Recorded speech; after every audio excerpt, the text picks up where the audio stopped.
For more on the Olympics, I'm joined by sports journalist Mark Gray. Mark, welcome to the broadcast. Great to be here. So exciting to be watching these Olympics. So many personal stories just like this one. What are your first impressions after 24 hours? Well, I thought it was a magnificent opening ceremony. I thought that it really captured the fun side of Brazil, and it gave the nation a great respite from the problems that were facing them.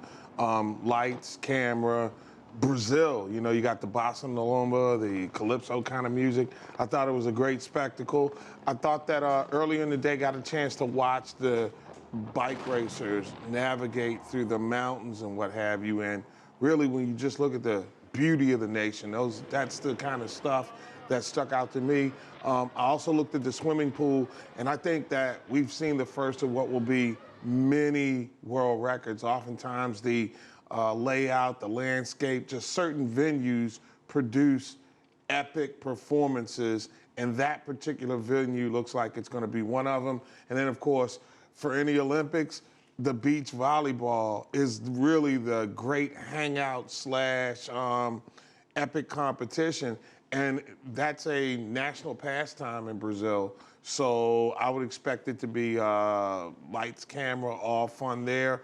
And then we haven't seen the Brazilian women or men take to the soccer pitch yet, and it should really crank up for them. They could go a double, but the U.S. women will have something to say on that side. We've talked about this before. Sochi obviously had its problems. Canada had its problems when it hosted the Olympics. We have some unresolved issues in Rio. There was a stray bullet that actually went through the media center today. The UN has said that it has been worried about stray bullets and violence. You still have violence going on in 24 neighborhoods surrounding these venues. Will this overshadow it? If someone gets hurt, it will.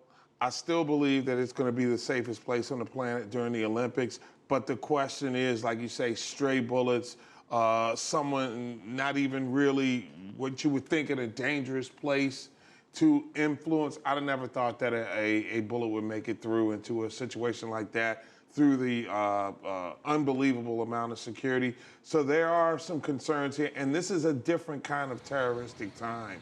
The level of violence, the level of maturity of the people who are committing the violence. This whole millennial, we're frustrated, to coin Peter Finch and Network, we're mad as heck and we're not going to take it anymore kind of mindset. It's something to be concerned about, but I do believe at the end of the day that the security forces, the multinational security forces are going to get their arms around this, and I doubt very seriously if we'll see anything major, at least I hope.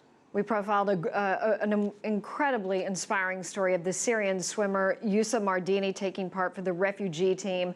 Are these the stories that really make up the Olympics? When we were growing up, it was up close and personal, so you would learn how these athletes grow up. I think that's what the refugee team really symbolizes for the rest of the world.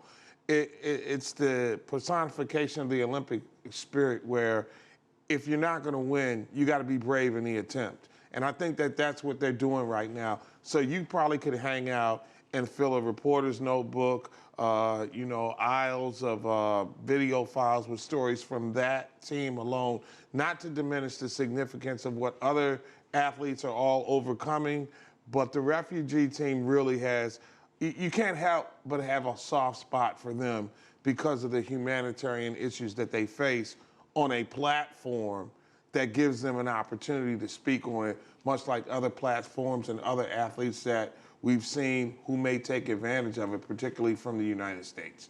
Well, Mark Gray, always good to see you, and I'm sure too. we will see you more during the Olympics. Thank you. Great.